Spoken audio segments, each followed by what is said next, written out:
It's another jamming, huh? Even if you tell them the Nkandla report is being processed, is going to come. I mean, 3 investigations have been made. Nkandla, even if we are discussing very serious opposition, at least listen to Kathrada, at least listen to Goldberg, at least listen to MK, real generals and not cooks, not cookers. Real generals who are saying to you, this is not what they fought for. I don't know if sitting here, Mr. Ramaphosa is going to vote against the constitution. He is the one who was leading the processes towards the adoption of this constitution. We want to see Mr. Ramaphosa, Mr. Pravin, we want to see Mr. Jonas, the darling of anti-corruption, if you are going to vote for this corruption against the Constitution of the Republic of South Africa. We are calling upon you to have another Ben Turok amongst you.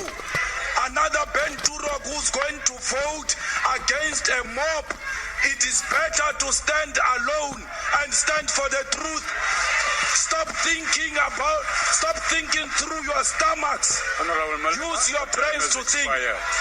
Honorable Cronin, Honorable Blade, follow the Communist Party line. Don't vote for people who want to destroy South Africa and the people who want to destroy our Constitution.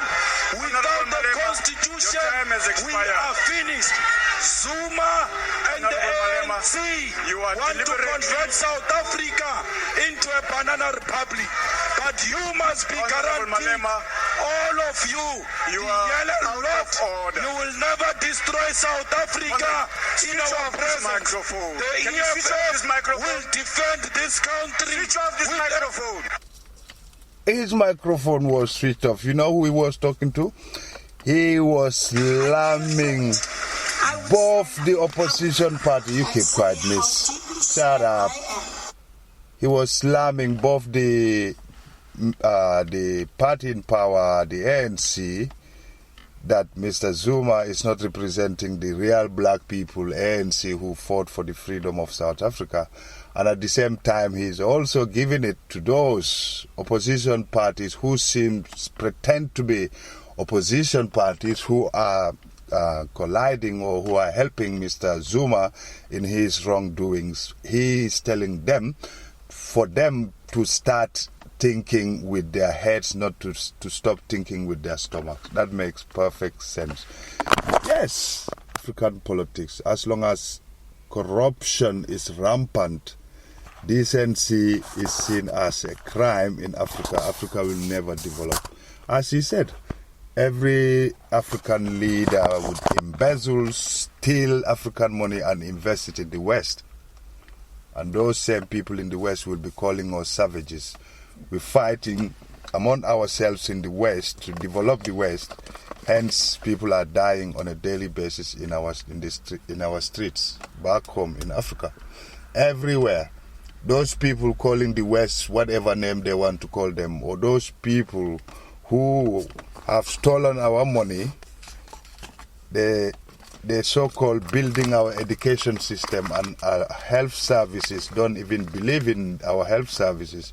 The Minister of Health would be, when he gets sick or any of his family members get sick, they will just come to Europe or to America or to Asia to cure themselves, because they know, they don't believe in the institutions they themselves are head of, or they themselves are representing, or they themselves are so-called trying to improve. So Africa, as Tony Blair, as the gentleman there said, Tony Blair, as he said, is a scar in the conscience of the whole world. Africa is a scar in every human being's conscience, simply because of so many reasons.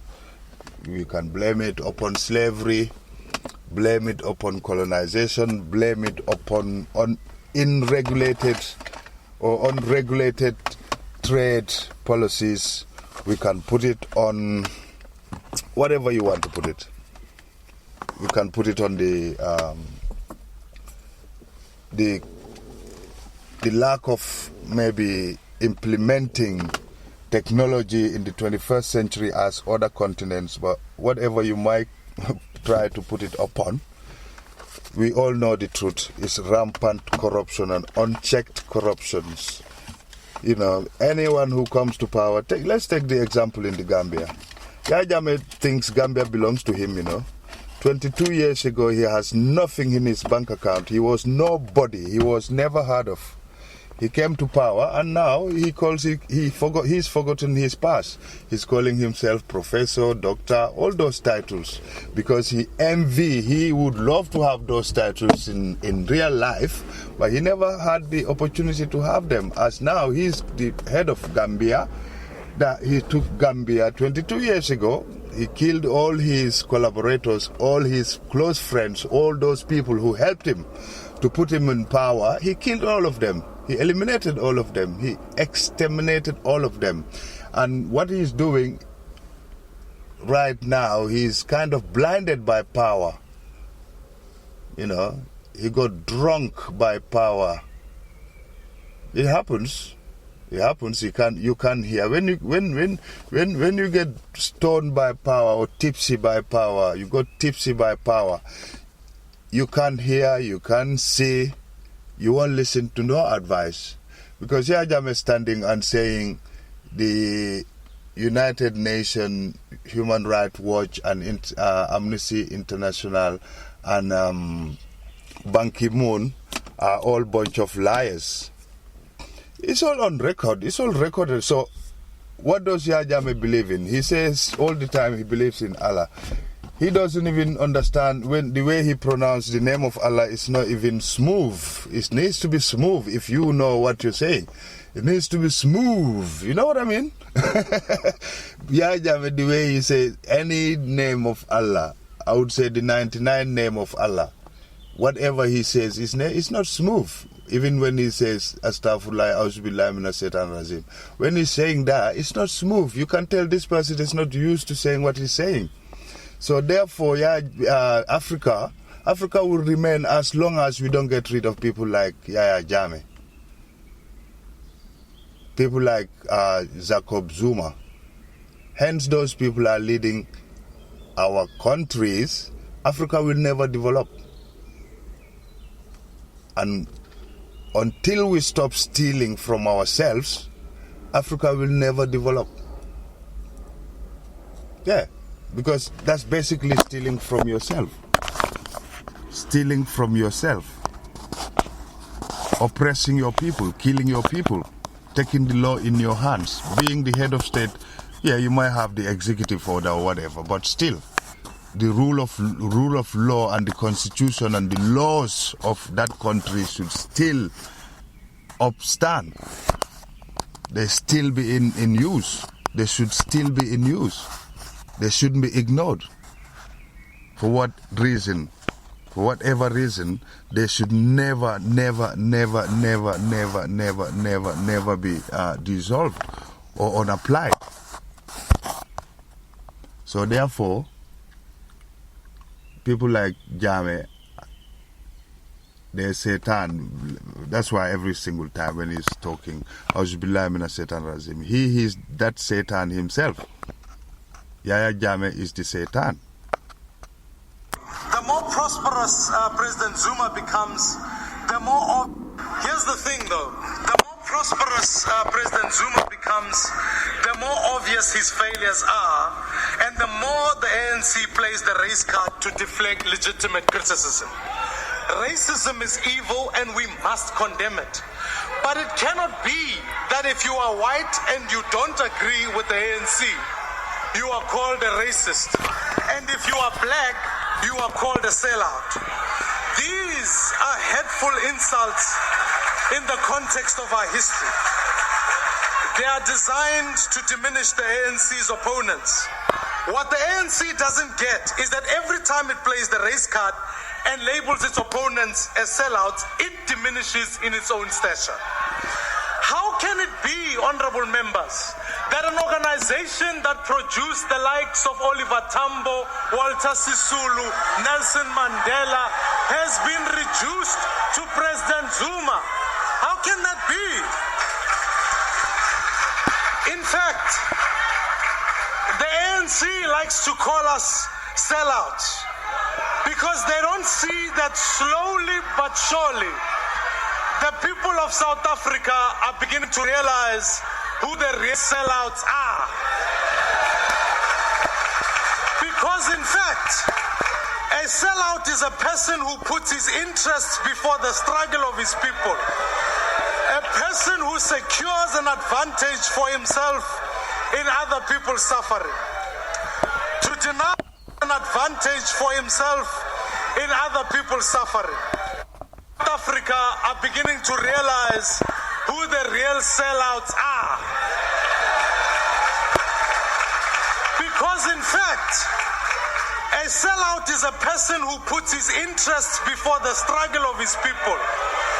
A person who secures an advantage for himself in other people's suffering. To deny your citizens freedom so that you can carry on living an unimaginable luxury is surely the greatest treasury. To unstitch our democratic constitution thread by thread so that you and your friends can loot is surely will be the ultimate betrayal. You see, Deputy Speaker, the biggest sellout in our country is none other than President Zuma. Just wake at sleepers up over there. Just hold. Before we continue, can you just wake at sleepers up over there? Just hold She's on. sleeping. Honorable. That one is sleeping there. Honorable Paulsen. You must wake her. Honorable She's sleeping Paulsen. with taxpayers' money. Look at her. Honorable You must Paulsen. wake her up. Honorable. She's sleeping. Honorable Paulsen. Order. Sorry. The parliamentarian is sleeping Order.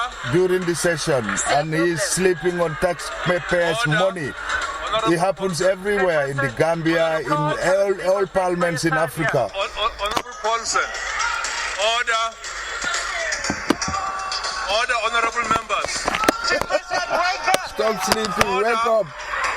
It's their problem. Order. Honorable Paulsen. Chairperson, Honorable you can't come Paulsen. and sleep on taxpayers' time here. Honorable. Sleep on our own time. Honorable Paulsen, you cannot continue and speak without expecting the chairperson. I was trying to wake her. She was Thank- sleeping. She was catching flies. Thank you very much. Can you sit down? I think this matter will be better placed in your caucus. Advise your members that retirement is allowed. Honorable Mkaus. Members must retire and Honorable members must Mukause. go home. Go home. Take care of your grandchildren. Honorable go Mkaus, home. can you sit down? We can't be exposed to this. Honorable Members sleeping Mukause. all the time in the house. No. I'm worried you didn't rule on the member who was sleeping. Is it parliamentary for ANC members to sleep in the house? That's why you're losing members all the time. People are rejecting you because you come to parliament and you sleep. Honorable- And you as the chair, you don't even rule on that one. Honorable- Please rule. Honorable- People have voted here for ANC to be here. Honorable- They come here Can you and sit down? sleep. As the chair, you don't say anything. made your Is point. it parliamentary? You have made your point. Can you sit down? We'll attend to that matter. Why South African Parliament?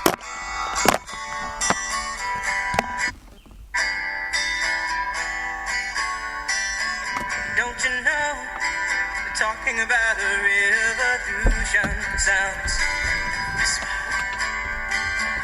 Don't you know we're talking about a revolution sounds like a whisper while they're standing in the welfare lines